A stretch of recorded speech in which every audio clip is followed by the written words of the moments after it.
Pai do Senhor, queridos, que alegria revê-los, muito bom voltar aqui.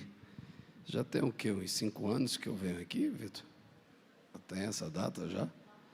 Quando eu era mais magro ou era mais baixo? Mais gordo? Ele está querendo me elogiar, acho que é vendedor. Esse dia eu cheguei na loja de sapato, o cara, o senhor é tão magro. Aí, quando eu fui ver, eu já tinha comprado 3. Eu digo, para com esses elogios, rapaz, isso não dá certo. Queridos, muito obrigado pelo convite, transmito ao pastor Vitor Hugo o meu carinho, a minha admiração. Ele não é só pastor de vocês, queridos. Pastor Vitor Hugo tem sido pastor de muita gente, inclusive da minha pessoa. Em momentos bem delicados, Deus usou para abençoar a minha vida. Deus abençoe Vitor Sena. Tu já tem mais de 40, cara. Na hora de vestir umas roupas mais né? Tá esquisito esse negócio. Eu amo esse cara, viu? Queridos, pegue sua Bíblia, por favor. Abra as vossas Bíblias. Vitor Sena é um grande amigo. Quando eu estou meio angustiado, mando uma mensagem para ele. Ele sempre tem algo de Deus para falar com a gente. Livro do profeta Jeremias, capítulo de número 30, versículo 3 ao versículo de número 7. Ao nosso Deus honra, ao nosso Deus glória. Temos alguns irmãos que me mandaram mensagem aqui, que estão acompanhando o culto aí de Pernambuco. Estou aí na live, na transmissão, né? Pelo YouTube. Deus abençoe, queridos. E outros do Ceará. Já é outro país, mas tudo bem. Lá minha terrinha. Livro do profeta Jeremias, capítulo 30, versículo 3 ao versículo de número 7. O versículo de número 7 será o texto, tema do raciocínio que o Senhor trouxe ao meu coração. Nos diz assim: porque eis que vem dias, diz o Senhor, em que mudarei a sorte do meu povo de Israel e de Judá, diz o Senhor. Farei com que voltem para a terra que dei aos seus pais, e a eles a possuirão. São estas palavras que o Senhor falou a respeito de Israel e de Judá. Versículo 5. Assim diz o Senhor: ouvimos um grito de terror e um grito de medo, e não de paz. Perguntei, e vejam se um homem pode dar luz a uma criança, porque então não vejo todos esses homens com as mãos na cintura, como se fosse uma mulher que está dando a luz. E por que se tornaram pálidos todos os rostos? Versículo 7. Que grande é aquele dia, e não há outro semelhante. É tempo de angústia para Jacó, mas ele será salvo dela. Amém, queridos? Olhe bem para mim. Nosso pensamento emocional, e principalmente na conjectura que vivemos, a nossa estrutura cognitiva está bem fragilizada, porque vivemos momentos que não há resposta, nem na ciência, nem na lógica, nem na política e nem na filosofia. Só temos resposta na fé. E um dos textos mais importantes que tem me ajudado e tem me levado a despertar a minha necessidade de fortalecimento espiritual, porque o contexto e a conjectura que vivemos não nos dá opção de fortalecimento, porque todos os dias, vamos ser sinceros, alguma coisa nova acontece e os profetas do caos continuam anunciando. De repente, lá no Evangelho segundo escreveu Lucas, capítulo de número 18, versículo de número 8, se eu não me engano, diz o texto que Jesus propôs uma parábola, uma ilustração da sua metodologia de ensino para ensinar os seus discípulos sobre o dever de orar sempre e nunca esmorecer. Ele faz a comparação, sem esmorecer, sem perder o vigor, sem perder a força, sem perder a constância, sem perder a perseverança. E ele dá esse ensinamento e aplica sobre a parábola do juiz iníquo. Ou seja, disse Jesus, havia uma cidade, uma província, que havia um juiz que não temia a Deus e nem aos homens. Mas nesse mesmo contexto havia uma viúva que não tinha marido para intercedê-la, e nem filhos adultos e nem parentes homens próximos. mas ela se atreve ao tribunal. A lógica cultural e jurídica da época não permitia uma mulher ter voz. Ela sempre precisava de um homem para estar com ela. Mas sendo ela viúva, não tem marido. E sendo que ela está falando, não tem um homem próximo e parente próximo. Mas ela tem uma necessidade, que ela está vendo o seu adversário roubando um pouco que tem. A Bíblia diz que ela clama de dia e de noite. E pelo que se percebe, ela não tem o direito de entrar na corte.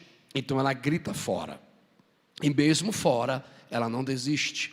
E mesmo fora, ela não esmorece. E mesmo fora, ela não reconhece. Todo aquele que tem consciência de algum direito, aplicando de uma promessa, ele não pode recuar. Todo aquele que tem consciência daquilo que Deus lhe prometeu, pela palavra, pelo Espírito, você não pode recuar. Eu vou repetir mais uma vez: todo aquele que tem consciência do seu direito como filho diante de Deus e diante das promessas que Ele te fez, você não pode recuar. O juiz é iníquo, a vida é cruel e a vida é injusta. O adversário é grande, mas não é maior do que o Deus que você está clamando. Eu vim como uma voz profética nesta noite a comunicar a alguém, lhe dizendo que em tempo de angústia você sobrevive porque tem promessas. Eu vou repetir mais uma vez: em tempo de angústia você sobrevive porque você tem promessa. E se você está respirando agora, aleluia, e se você está tendo o privilégio de estar na casa do Senhor, sentando, adorando e ouvindo essa palavra, é porque Deus te deu o privilégio de ainda viver pelas promessas. Só a geração que vive pelas promessas, me dê um sinal, me dê um sinal. Oh, glória! O texto diz que Jesus conclui dizendo que o juiz iníquo, quando ele utiliza isso, o plano histórico é que mesmo Israel, em uma teocracia, está debaixo da regência romana, e os direitos diante da sociedade romana tinham que passar pelo juiz daquela província. E é de comum conhecimento de todos que a estrutura romana, pela sua filosofia política e bélica na época, sempre foi para o lado da corrupção, ou deveria se pagar para ter justiça. Só poderia entrar no tribunal quem tivesse o direito de pagar. Então justiça não se recebia em equidade, mas se recebia paga. Nem sempre leis é manifestação de justiça, mas a aplicação da lei de forma certa é a aplicação de justiça. Ela clama e ele diz: não temos homens, ou seja, não respeita o judeu. Segundo, não respeita o Deus dos judeus. Não quero papo com essa viúva. Mas Jesus diz que ela persiste, porque ela tem a consciência do seu direito. E quando ela persiste, a Bíblia nos diz que mesmo sendo fraco e frágil, ela convence uma autoridade que é maior do que ela.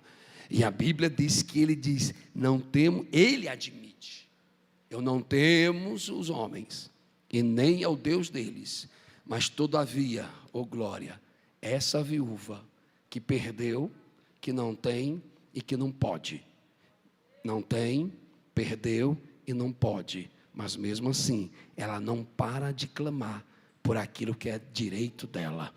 A Bíblia diz que ele diz: ela está me molestando. A aplicação grega significa lançar a face, terminológica, deixar o olho roxo. Todas as vezes que na fragilidade dela, que ela tem todas as justificativas para desistir, que ela tem todo o ambiente para desistir, ela está fora, mas mesmo assim ela persiste. É lançar na face deste juiz, é dar na cara dele dizendo: tu estás aí, mas eu não abro mão do que é meu. O mundo está prostrado ao medo, mas a igreja ainda está clamando porque ela tem promessa. Eu acho que alguém deveria reagir: o mundo está prostrado ao medo, mas ainda tem adoradores que acreditam na promessa. Senão, não estaríamos aqui, não sairíamos do quarto, não criaríamos expectativa de sonhos, cancelaremos os aniversários, anularíamos os casamentos, não tiraríamos férias, estaríamos parados porque o cativeiro chegou. Aí eu quero que você entenda o que eu quero lhe transmitir. No versículo 7 e 8 do capítulo 18, Jesus finaliza: ouviste o que o juiz iníquo disse? Porque ela persistiu, ele lhe fez justiça. Imagine o Pai fará justiça aos que clamam a Ele de dia e de noite. Eu vou repetir. Quem clamou misericórdia ano passado? Só 2, 3? Legal. Quem precisou da misericórdia ano passado? Quem está clamando pela intervenção divina? Quem acredita que você é filho de Deus? Quem acredita que o teu Deus não é iníquo, mas é Pai justo para te abençoar hoje? Se você crer, me ajude a adorar. Só se você crer. Aleluia. A Bíblia diz que no versículo 18 é algo que me alerta. Não sei você, mas me desafia. Pois ele diz, ponto, quando o Filho do Homem vier, achará fé na terra? É uma indagação. Antes da volta de Cristo, porque eu acredito que todos aqui que confessam a fé cristã, acreditam na Bíblia Sagrada, acredito que Jesus morreu pelos seus pecados, foi reputado, ressuscitou no terceiro dia, subiu aos céus e está voltando. Mas antes dele voltar, ele disse, esses serão os sinais, e haverá o princípio das dores. E quando ele usa princípio das dores, eu gosto da interpretação reformista, quando eles colocam sobre o antropoformismo, é pegar aquilo que é humano para uma interpretação espiritual. E ele coloca que antes da vinda de Cristo, antes de iniciar o fim, que o início do fim será o arrebatamento da igreja, tem que ter o trabalho de parto, as dores, o processo. Pastor, qual é a sua mensagem? Promessa em tempo de angústia é entender que Deus não me livra do processo, mas Ele está comigo do começo, meio e fim. Alguém está no culto? Ou seja, Jesus utiliza aqui o processo gestacional da mulher, não a alegria de maternidade. Ele coloca o processo físico de dor a uma aplicação espiritual. E ele diz que a mulher, na sua estrutura fisiológica, na transformação do seu corpo, na transformação dos seus hormônios, ela perde conforto e recebe dor para que algo nasça. Olha como é louco isso. Tem coisas na nossa vida que só vão nascer quando algumas coisas perdemos. Tem certos milagres que só chegam quando a nossa impossibilidade se manifesta. Porque enquanto agimos no natural, não atraímos o sobrenatural. E para atrairmos o sobrenatural, o natural tem que ser quebrado. E quando o natural é quebrado, o cenário do milagre inicia. Alguém está entendendo o que o Senhor está nos falando? Aí você vai para o capítulo de número 16 do Evangelho segundo escreveu João, e você vai entender a minha mensagem, quando Jesus disse assim para os seus discípulos: eu vou passar pela cruz, vou ressuscitar, mas antes de ressuscitar há um processo, pois o mundo vai se alegrar e vocês vão chorar. Assim como a mulher sente tristeza, e vamos ser sinceros, que acho que a maioria aqui não é masoquista, nós não gostamos de dor. O ser humano não foi criado para dor. Não? Vou lhe provar agora. Cearense, cabra macho, arretado. Só não tem tamanho. Mas, tenta a sorte não. Eita, rapaz. Pai de 4 meninos, um autista. Enfrentei o mundo e tanta coisa, arma na cabeça, favela, ameaça de morte. Eu digo, cai para dentro. Mas uma unha cravada me derruba. Só os fortes estão entendendo o que eu estou falando. Você vai lá, faixa azul, é amassado pelo faixa roxa. Aí os caras não estão nem aí, te manda para o faixa preta. Alguém está entendendo a linguagem? Aí tem que te batizar no tatame. Tu sai todo roxo, mas sai legal. Mas uma unha cravada. Bicho fraco é homem. Uma bicha forte é mulher. O quarto aumenta. A estria vem. Os pés ficam inchados. não tem posição de dormir direito, e ainda as bichas são tão brutas, com a barriga na goela, ainda trabalha fora e cuida de casa. E o bonitão sentado no sofá, apertando o celular. Olha como é lindo o que Jesus está dizendo. Por que a mulher se submete a isso? Se vai deformar o corpo, se vai gerar dor, é porque ela tem uma expectativa que algo maravilhoso vai nascer. E no processo da fé, dói. No processo da fé, machuca. No processo da fé, a gente chora. No processo da fé, a gente tem noites de insônia. No processo da fé, a ansiedade se manifesta. Mas a gente não desiste, porque temos uma expectativa. Vai nascer o arrebatamento. Vai nascer a salvação da minha família, vai nascer a recuperação da minha casa. 3 já levantaram a mão, está nascendo. Eu não posso, Pai, eu não posso me permitir. O Espírito do Senhor está me tomando em uma palavra profética. Não permita o aborto espiritual anular aquilo que Deus tem para você. Ele te chamou no meio do caos para gerar vida. Eu vou repetir, Ele te chamou no meio do caos para gerar vida. Se alguém acredita nessa expressão profética, comece a adorar o Espírito Santo, porque você não está só, você não está só.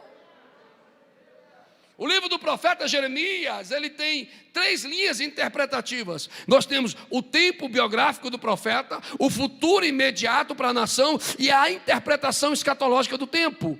Quando eu digo, é aquilo que o profeta experimentou de ordem pessoal. Segundo, é aquilo que o profeta profetizou que aconteceria um futuro próximo, os 70 anos de cativeiro. E aquilo que o profeta viu escatologicamente em Cristo e depois de Cristo. Então, Jeremias é o profeta das lamentações, é o profeta do cativeiro, é o profeta que anuncia a perda, é o profeta que anuncia a dor. E eu vou ser sincero com vocês, eu fiquei 3 meses lendo esse livro. Uma hora ria, uma hora chorava, uma hora queria rasgar. Porque na mesma hora que Deus fala, vem o cativeiro, vai ter paz.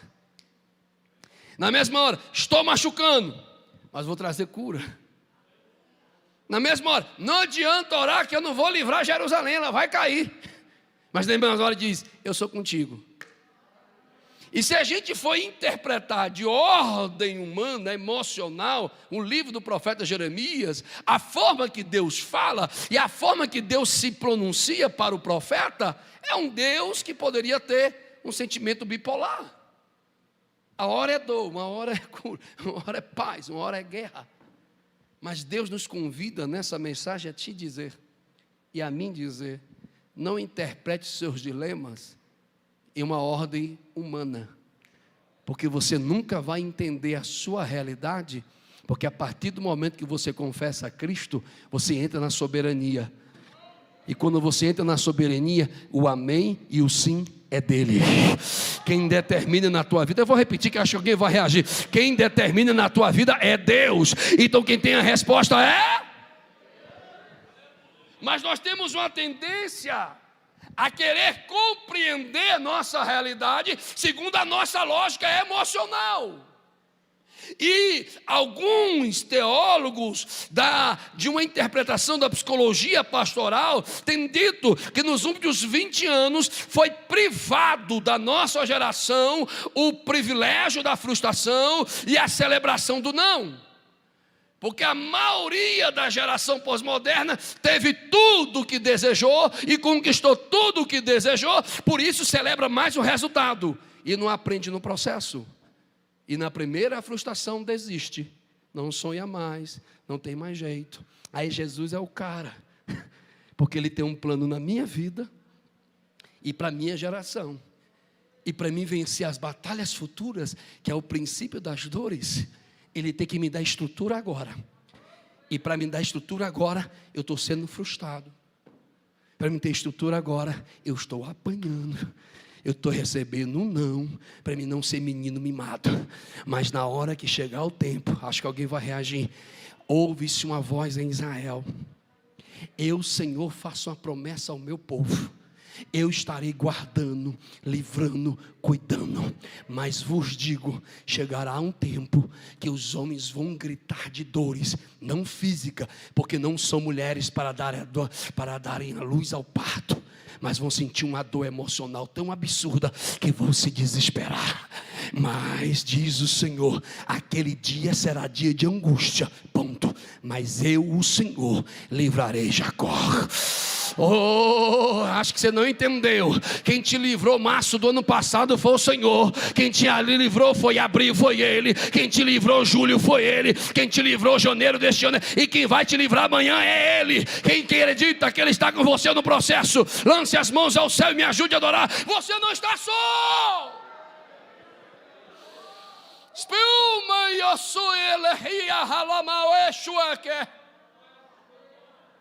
Não dá para viver o propósito com entendimento terreno. Não dá para viver pela promessa, querendo interpretar a promessa na ordem condicional do que você está vivendo. A promessa nunca estará adaptada à sua realidade. A promessa vem para você relutar contra a sua realidade. Se a promessa diz que eu tenho que estar em pé, por que a minha realidade diz que eu estou prostrado? Se a minha promessa diz que eu tenho que estar adorando, por que eu tenho que estar lamentando? Está na hora de dizer para a sua realidade: eu não vivo segundo o momento, eu vivo segundo um propósito. Cadê os adoradores aqui? Cadê esses aqui?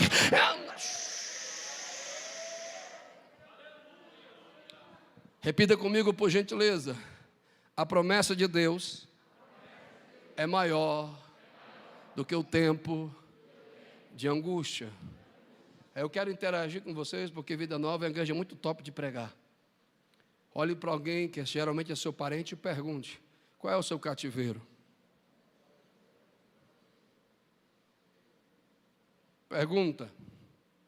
Quem já leu sobre Jeremias sabe que o cativeiro era uma ordem de juízo, porque os filhos de Zedequias não quiseram ouvir a voz profética.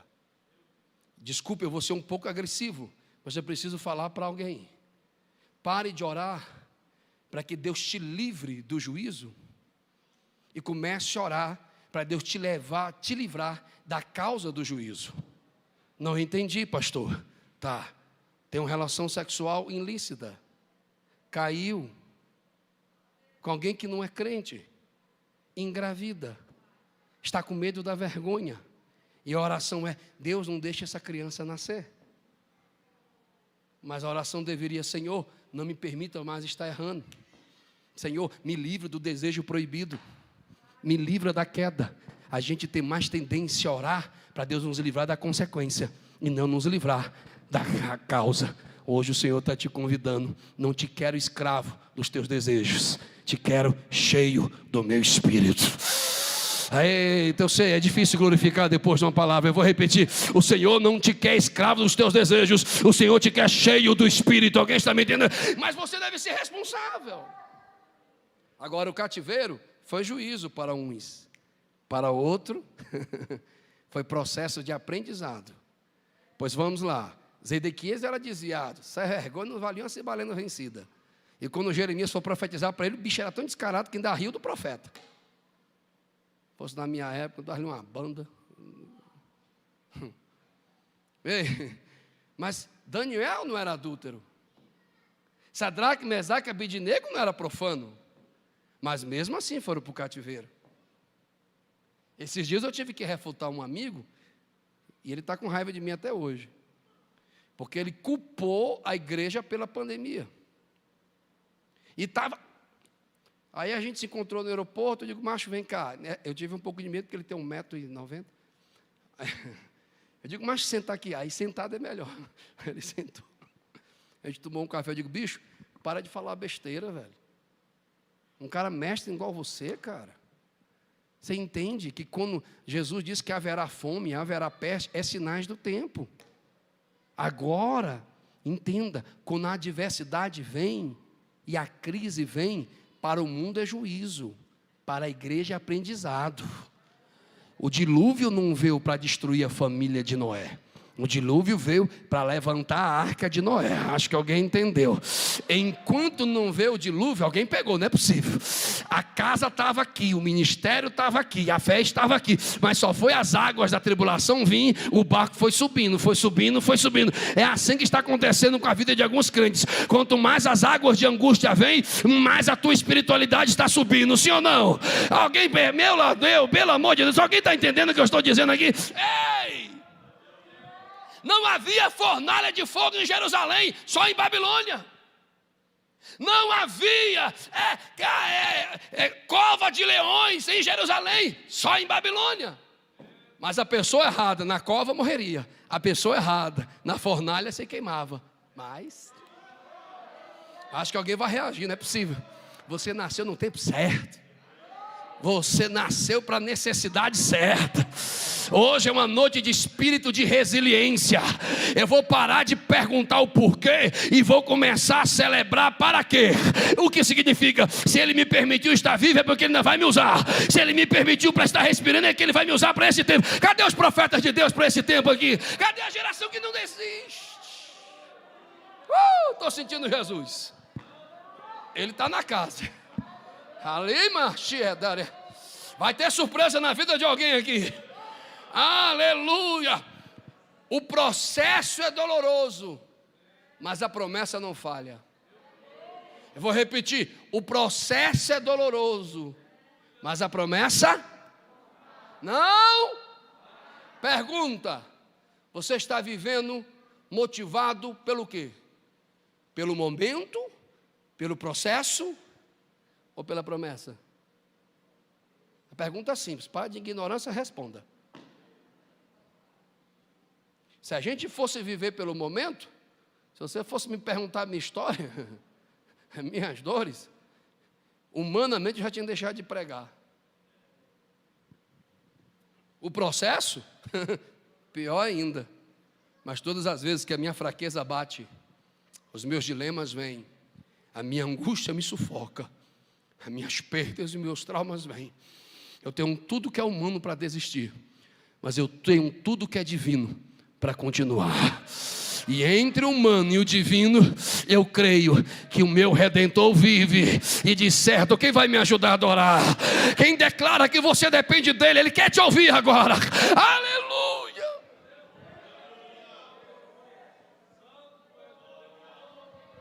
A promessa é maior do que o tempo de angústia. Quando eu paro de ser escravo do dilema e atraio para o meu dilema o propósito que é Deus. Porque alguém poderia dizer: Daniel, por que eu estou aqui? Ele poderia fazer: por que desta angústia? Segundo, por que continua angustiado? Não conseguia evitar o cativeiro. E agora, o que fazer? Há uma grande diferença entre perguntar sobre a angústia e perguntar: e agora? O que eu vou fazer depois da angústia? Te traíram. E aí? Deu para evitar? Não. O que você vai fazer? Te decepcionaram. Deu para evitar? Não deu. O que vai fazer? O que Daniel fez? Não deu para evitar. Estou aqui. Então o que eu vou fazer? Mesmo vivendo esse tempo, eu não vou me alimentar com negativismo, com pessimismo. Eu vou ter uma dieta espiritual. Vou desligar a voz dos profetas do caos e vou abrir a voz da esperança, que é a promessa. Outra Jesus, será que o Senhor está me usando? Alguém está me entendendo?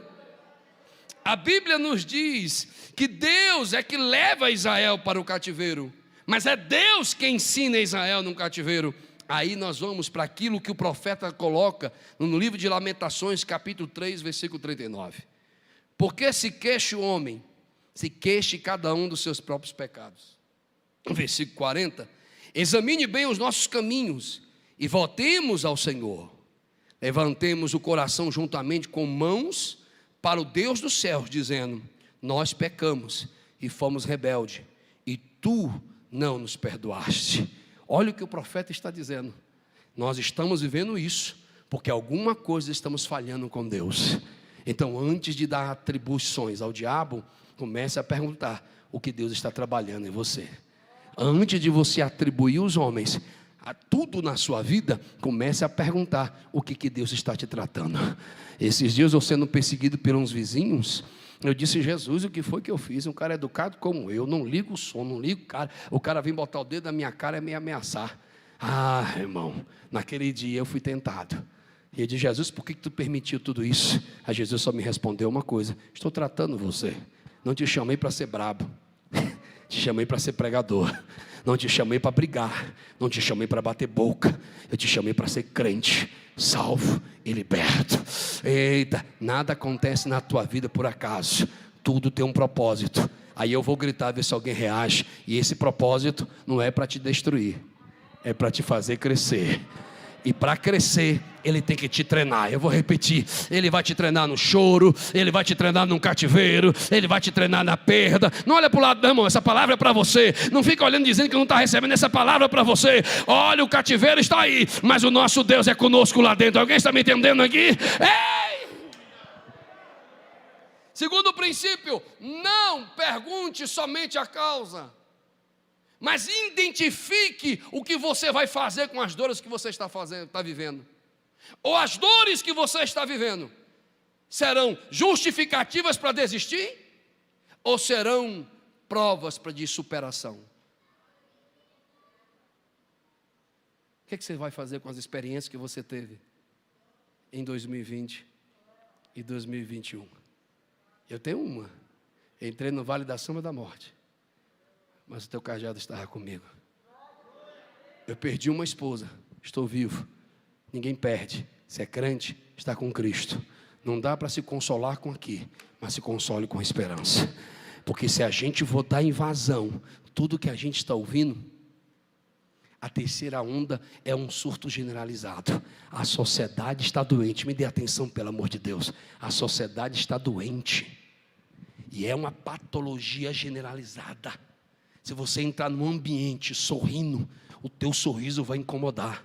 Se você entrar em um ônibus lotado e começar a cantar, é perigoso alguém te agredir. A minha filha estava na lanchonete brincando com os amigos e falando de Jesus e cantando hinos. 4 pessoas se levantaram, deram um murro na mesa e disseram: se vocês não se calarem e pararem de sorrir, eu vou quebrar vocês. Aí a minha menina era meio atrevida, igual o pai, e perguntou: qual a razão que você está incomodando? Não é tempo de rir, não é tempo de sorrir, não é tempo de cantar. As pessoas estão incomodadas porque a igreja, mesmo apanhando, ela continua olhando para Jesus. Ei, Daniel entrou no cativeiro, mas o cativeiro não mudou Daniel, mas o Daniel mudou o ambiente do cativeiro. Cadê esses profetas aqui? Cadê você? Ei, a estátua estava lá, o zumbido estava lá, todo mundo se prostrou, todo mundo se entregou. É tão sério que a nova ordem mundial está querendo fazer, que as pessoas não estão entendendo. Eu estava no aeroporto de Salvador, 3h30 da manhã, vindo, e de repente o Espírito Santo me deu uma lição naquele dia. Olha o que vai acontecer. E eu digo: acho que estou sentindo demais. De repente anunciaram o horário do voo. O horário do voo. Faltava ainda 50 minutos para iniciar. Aí o cidadão que era responsável saiu e foi pegar o negócio. 2 pessoas se levantou, olhou para o outro e foi. Mais 3 se levantaram e foi. Mais 20, todo mundo do voo, e eu parado. Eu digo: ué, o cara falou que era daqui a 50 minutos. E o povo foi entrando. Chegaram perto da aeronave e tiveram que voltar todo mundo. Então, porque um se levantou e foi, ninguém indagou, ninguém perguntou. Hoje é proibido indagar. Hoje é proibido perguntar. Não sei de você, pode me chamar de louco, de doido, mas Deus me fez único, me deu uma personalidade única. Eu não sou escravo no cativeiro, eu sou profeta no cativeiro. Acho que alguém entendeu. Eu não sou escravo no cativeiro, eu sou profeta. Eu não vou me prostrar à estátua. Alguém está me ouvindo aqui? Mas se não se prostrar, vai ser jogado aonde? Quero fazer uma pergunta, pois eu estou sintetizando. Deus tinha o poder de livrar Sadraque, Mesaque e Abednego da fornalha? Sim ou não? Por que não livrou?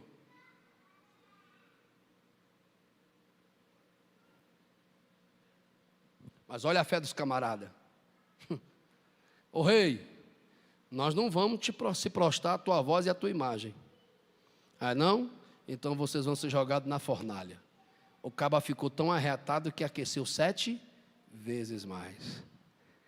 E ela estava tão quente que o cara que foi jogar morreu. Mas de repente alguém dá um testemunho. O rei, não foi jogado 3, mas tem 4. E o que é mais lindo não é andar no meio do fogo, porque quem faz o milagre é Deus, mas quem se posiciona sou eu. Acho que alguém entendeu. Quem faz o milagre é Deus, mas quem escolhe não se prostrar sou eu. Oh Espírito Santo, gera em nós espírito de coragem nesta noite. Arranca de nós o medo. Aleluia. A Bíblia diz que Sadraque, Mesaque e Abednego disse: o nosso Deus há de nos livrar da fornalha, mas se não livrar, Ele continua. Então não é o lugar, é o propósito. Não é o momento, é a promessa. Não é a perda, é a causa. Não é olhar aqui, é olhar em diante. Eita, tudo que eu vivia no passado, hoje eu posso olhar para trás e dizer: Vitor Sena, estou entendendo. Tudo que eu vivia 10 anos atrás, eu posso olhar para trás agora e dizer: estou entendendo. Tudo que eu vivi 15 anos atrás, eu posso olhar para trás agora e dizer: eu estou entendendo. Deus não te chamou para ter momentos, Deus te chamou para ter aliança. E quando Deus faz promessa com alguém, Deus está fazendo aliança com alguém. E ter aliança é estar casado. Estar casado não é fica, não é momento, é aliança, é contrato, é estar todos os dias juntos. E acho que você vai entender agora: você não está só. Se Ele permitiu, Ele tem um trabalhar. Se Ele tem um trabalhar, Ele tem um treinamento. Se Ele tem um treinamento, Ele tem uma promessa. Se Ele tem uma promessa, em vez de vergonha, dupla honra. Quem está vivendo as fornalhas aqui da vida? Quem está vivendo? Me dê um sinal. Quem está vivendo? Mas você não está só. Quando eu cheguei no hospital, com 40% do pulmão atingido, com a minha saturação chegando a 89%, quando eu vi os equipamentos chegando para poder colocar oxigênio, e o cara já estava desesperado, porque no momento era um momento que ninguém sabia de nada, já queriam me entubar. Aí eu olhei assim para o céu, ainda meio tonto, meio dopado. Aí o enfermeiro fala para o outro: esse é o pastor Márcio. Aí o médico, que já tinha perdido 8 pacientes, estava angustiado, porque também é humano, e disse: meu Deus, eu vou entubar um pastor. Aí de repente, quando ele chega na minha mão, disse: pastor, está me reagindo? Eu olhei para cima: ora. Aí com aquele negócio aqui, eu digo: deixa eu só ir no banheiro. Aí eu tranquei a porta do banheiro, me prostei, e o enfermeiro batendo, isso aqui desmaiou lá dentro. Eu puxando o ar, gritei: estou bem. Irmão, a glória de Deus invadiu aquele banheiro do hospital. Quando eu saí do banheiro, mediram a saturação, já estava 95. E aquele médico com 28 anos, imaturo, com tanta situação, uma coisa que ele nunca viveu na vida, começou a chorar e olhou para mim e disse: meu pastor, ore por nós, porque ninguém tem resposta. Aí que achei lindo naquele dia, e quando eu fui passando no corredor, tudo que era paciente, lembrar: ó, pastor Márcio, e para a glória de Deus, nós oramos, e as 7 pessoas que entraram com a gente, as 7 saíram vivas. Mas é o que não saiu, se perdeu não. O Jesus já disse: ele já fez seu trabalho, já está debaixo do trono. Alguém está me entendendo aqui? Levante a mão comigo, pois eu já quero acabar, por gentileza. Só se você está entendendo o que eu estou pregando. Levante a mão por gentileza e diga: a promessa é maior do que a pandemia. Alguém está entendendo o que eu estou dizendo? Você vai adorar aqui e o milagre vai chegar na sua casa agora. Alguém vai mandar mensagem para esses pastores, pois Deus está liberando um milagre na sua casa agora. Quem adora o Senhor por... oh, glória! Tem uma senhora ali de vestido mostarda, isso? Bem aqui. Isso. Olha o que o meu Deus manda eu te dizer assim. Pode ficar, daí mesmo eu vou falar daqui para a senhora, tá bom? Não vou lhe constranger. O Espírito que está em mim manda eu lhe dizer desta forma. Como o poeta disse, tem coisa que a gente fica, esperei com paciência no Senhor. Mas tem coisa que a gente tem que dizer, apressa-te, ó Deus, em me socorrer. Não por ti, mas por alguém que tu intercede e necessita do milagre. O Senhor te diz, o Senhor está se apressando, o Senhor está se apressando. Oh glória, Ele vê todos os dias a sua mão levantada e dizendo, só o Senhor pode fazer, e Ele ainda faz. Recebe o toque do Espírito do Senhor. Quem não vai morrer nesse cativeiro? Quem vai profetizar no cativeiro? Cadê os profetas no cativeiro? Cadê os profetas? Eu tive que passar esse processo para poder maximizar minha fé, porque pregar em púlpito é fácil, profetizar em púlpito é fácil, mas na hora que o clima é morte, na hora que é depressão, na hora que é dor, aonde está a fé? E vamos ser sinceros, não sei de você, eu estou dizendo de mim, pois eu já vou acabar. Eu estava me virando, me transformando em um pregador de McDonald's. Alguém entendeu? Não quero cozinhar, não quero ir para a cozinha, não quero pagar o preço, então eu compro rápido. Ia para a internet, lia algum livro, já preparava a mensagem e pregava a experiência dos outros. Mas hoje não. Voltei lá para o Parazão, Vitor Hugo. Voltei a andar 250 quilômetros de estrada de chão para ir pregar o Evangelho. Me ligaram de Portugal agora, disse, olha, venha pregar aqui, ficar 7 dias com a gente.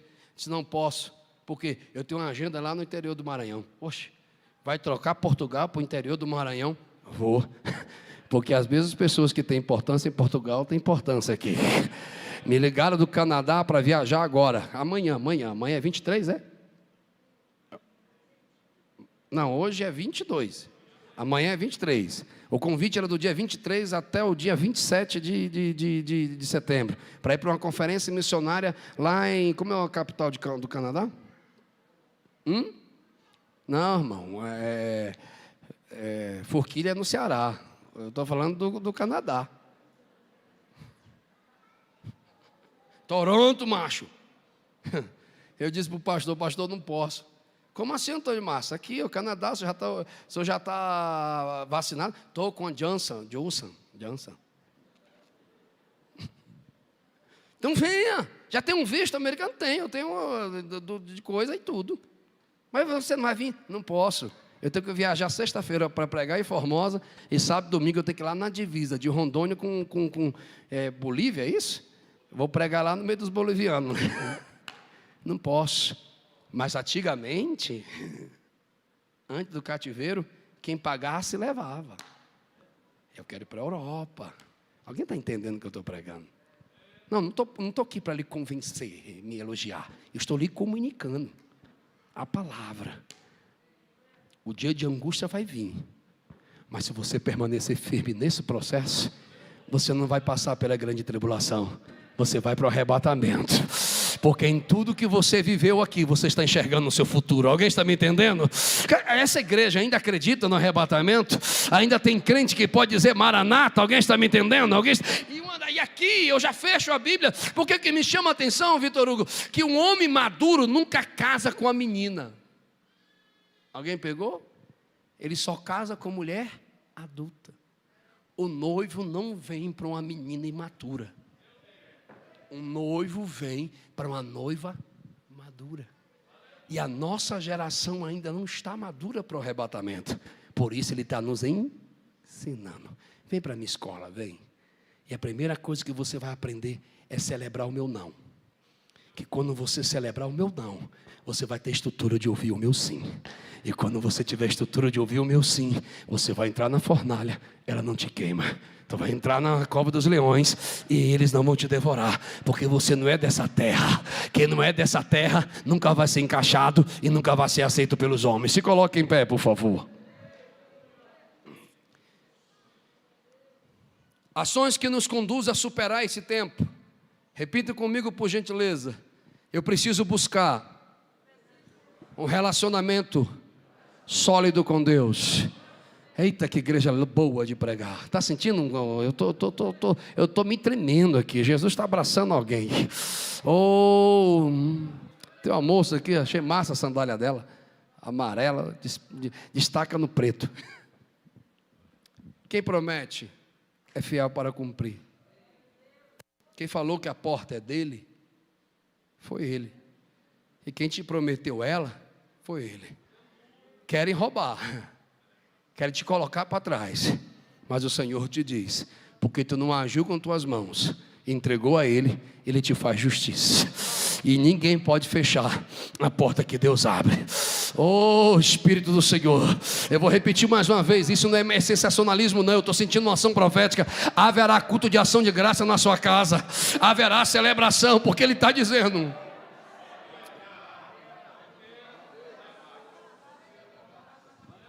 Eu sei da angústia de Jacó,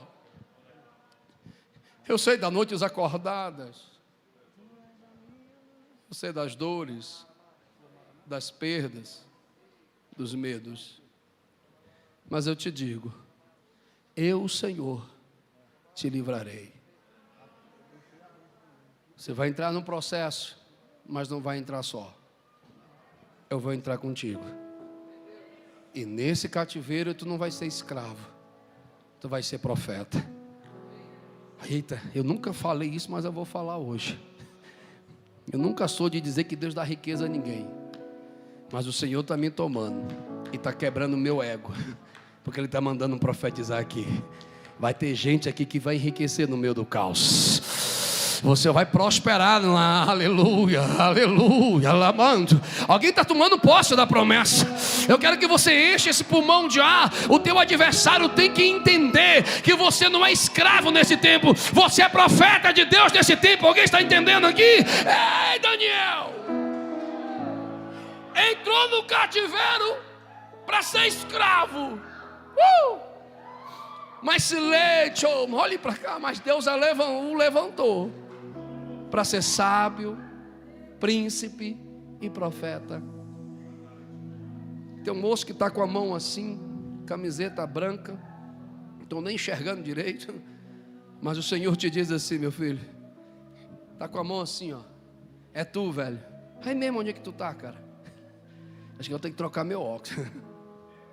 O Senhor te diz: é eu que dou um espírito de excelência e de inteligência.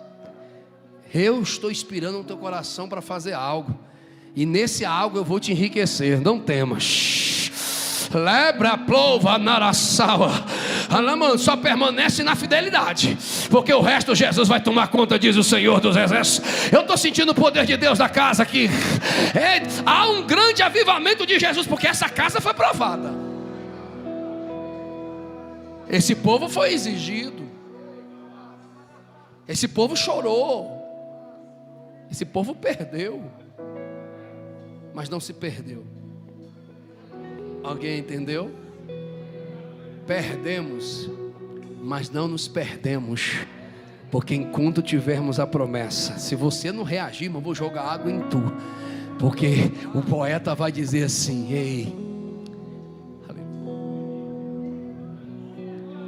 as nações cantam, grandes coisas fez o Senhor por estes, porque estes que semearam em lágrima, aleluia,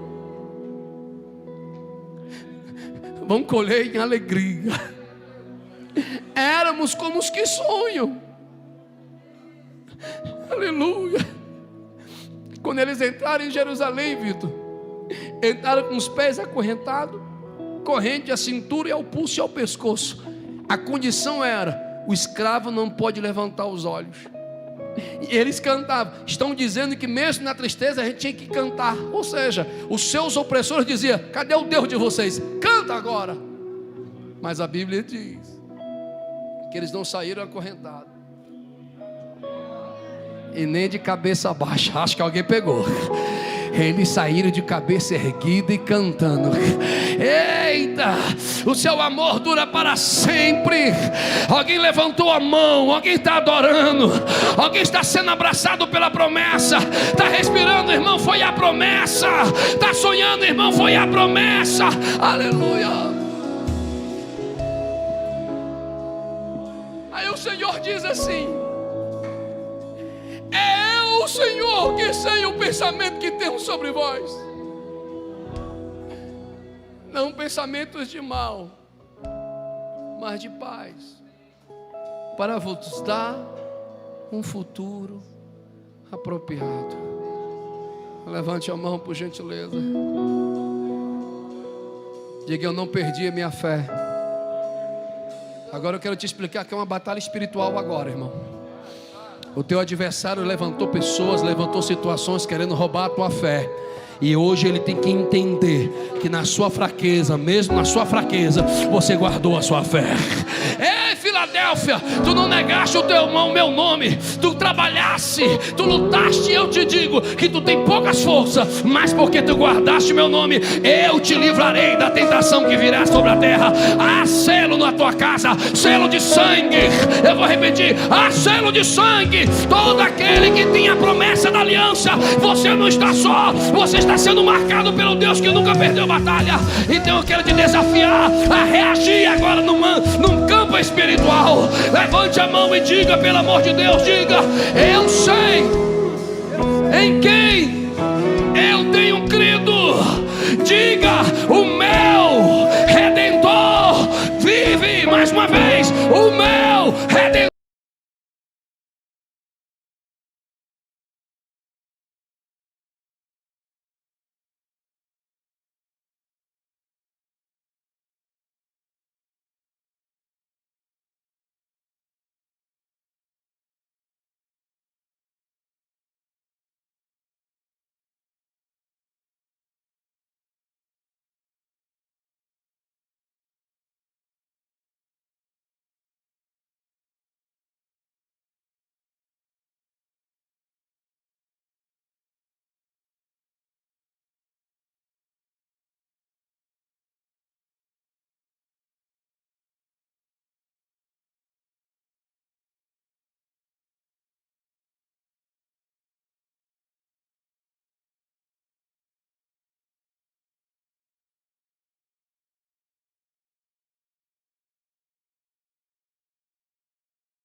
Eu tenho que ainda pregar em Goiânia, mas eu não ia chamar. Mas o Espírito Santo está me fazendo perceber essa atmosfera aqui. E ele grita na minha alma: eu estou quebrando um cativeiro. Semear em lágrima, e está na hora de colher em alegria.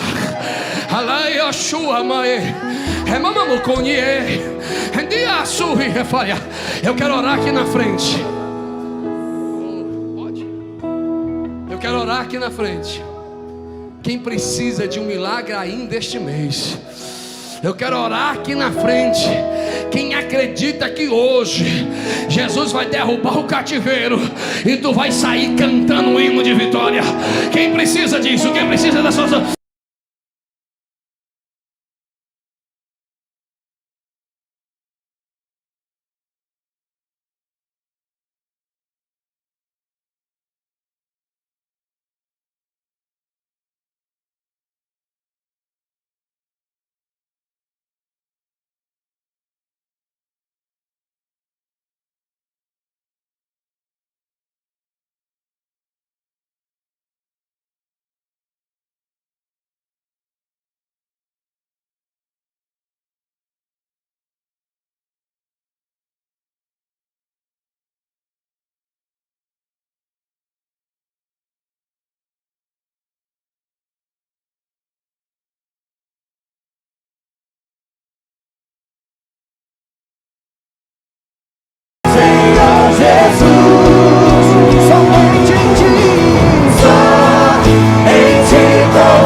pesado o processo do parto.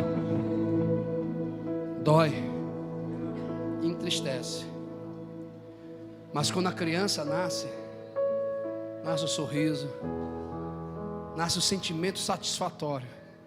Valeu a pena todo o processo. Olha nos meus olhos. O resultado que Deus tem para você, o resultado que Deus tem para a sua família, o resultado que Deus tem para o seu ministério, para a sua vida sentimental, para a sua empresa, não é vergonha, não é aborto, é Isaac, é um sorriso. Eu quero acabar, Jesus. Tem um moço de camiseta listrada ali, está com as mãos assim.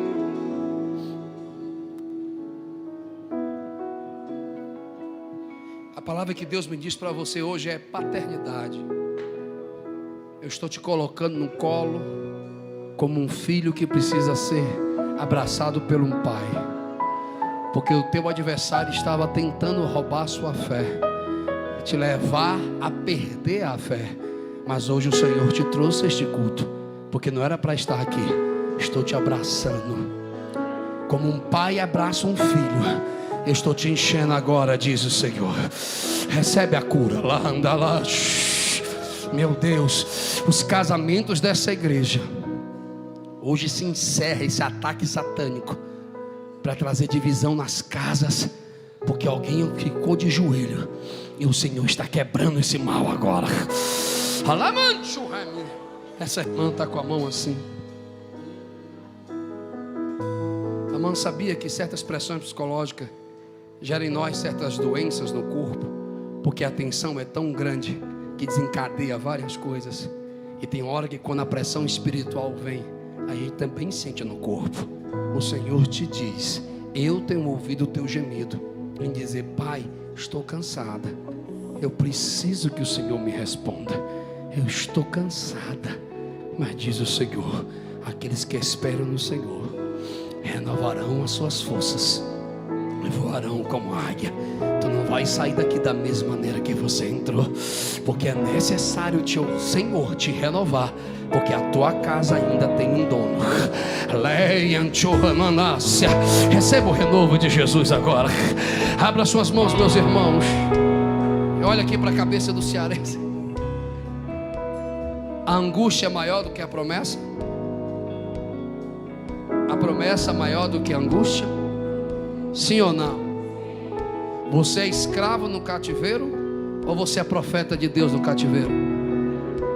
Então a fornalha não vai te parar, porque Ele entra contigo. Aleluia. Os leões não vão te encontrar, porque é Ele que entra contigo. Em terceiro lugar, na angústia a gente chora, sim ou não? Quem chorou nesses tempos? Foi semente. Vou repetir. Você semeou na terra da promessa. Está na hora de colher. Eu estou muito feliz que o meu menino, que não sabia ler e escrever, e a gente descobriu em oração que ele tinha um trauma na infância, porque tinha um menino que estava batendo em outro menino, e um menino grande batia nas crianças pequenas, e foi para cima dele, e ele pequeno colocou a camisa do super-homem e foi lá, jogou o moleque no chão e deu um mata-leão para dizer para o menino: para de bater nos menores. Só que esse menino era filho de um marginal. Esse marginal foi no meu filho com 6 anos, botou o dedo na cara do meu filho e disse: olha, se você bater no meu filho, eu vou te dar um soco, eu vou te bater, e se você falar pro seu pai, eu vou te dar um tiro. Depois desse trauma, meu filho não conseguia ler nem escrever, porque tinha fobia da sala. Aí a gente orando em espírito na minha casa, fazendo um culto no lar, de repente o Juninho levantou e disse: papai, eu tenho que lhe falar uma coisa. E eu disse: o que foi, meu amor? Eu desde os meus 6 anos eu estou com medo de estudar, porque eu tinha medo de um homem me dar um tiro. Eu digo, olhei para ele: como que foi? Me contou a história. Eu olhei para ele: meu filho, o trauma traz medo, traz culpa, depois traz raiva, depois traz vingança e depois traz justiça. Mas como você é crente, você não precisa ter medo, você não precisa ter culpa, você não precisa ter vingança, porque o teu Deus te dará justiça e te levará à superação. Hoje o meu filho lê, hoje o meu filho está lendo a Bíblia e disse para mim: papai, eu estou lendo a Bíblia, eu quero pregar, haverá milagre na sua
Senhor, eu só preciso do toque do teu Espírito. Lá, tu não pediu ouro, tu não pediu prata, tu só pediu o toque do Espírito. Lá eu fore reminda, eleve rebaixo, eleve camamba padre. O teu passado está sepultado, moço, e não vai mais te acusar. Recebe o toque do Espírito agora. Há uma nuvem de glória na casa. Há uma nuvem de glória na casa. Aleluia. Deixa eu orar por vocês. Cadê meu pastor? Estava virando vigília. Tem hora que a gente luta com todas as forças, usa todas as estratégias, mas tem hora que a gente não consegue ver o resultado. Mas o Senhor te diz: filho que fecha a porta do quarto e fala com o pai em secreto, tem secreto com o pai, e tu tem segredo com o pai. E o pai te diz: é eu que transformo ossos em grandes exércitos. Você está entendendo a revelação? É eu. Só profetiza, porque o vento vai entrar. Eleito, e tudo que tu semeou, eu vou levantar um exército. Recebe o toque, eleito. Só profetiza. É uma noite profética, Vitor Sena. Os anjos do Senhor estão aí na casa dos crentes hoje aqui. Aleluia. Pai, eu quero abençoar o teu povo agora. Eu quero orar pela tua igreja. O Senhor sabe da minha oração hoje. Conhece como eu cheguei aqui. E eu não tinha nada de mim mesmo a oferecer a ninguém. Mas é perceptível a tua unção no culto. É perceptível a presença profética agora. E eu quero exercer a fé junto com os teus filhos, que nos diz: tudo é possível ao que crer. Não a nós, Senhor, mas ao teu nome seja dada a glória. Então, sobre esta mão, sobre este teu filho, sobre esta tua filha que crê, oh glória, lamanjo reminiscência, clafor que plestia, eu invoco sobre eles essa unção profética. E eu quero profetizar na vida deles um tempo de colheita de milagre. Eu declaro no poder do nome de Jesus e profetizo sobre a vida de alguém na autoridade do nome de Jesus: milagre. Que o dia 22 de setembro seja marcado no ano de 2021. Um milagre no meio do cativeiro. Tu vai prosperar, tu vai crescer, haverá salvação na tua casa, saúde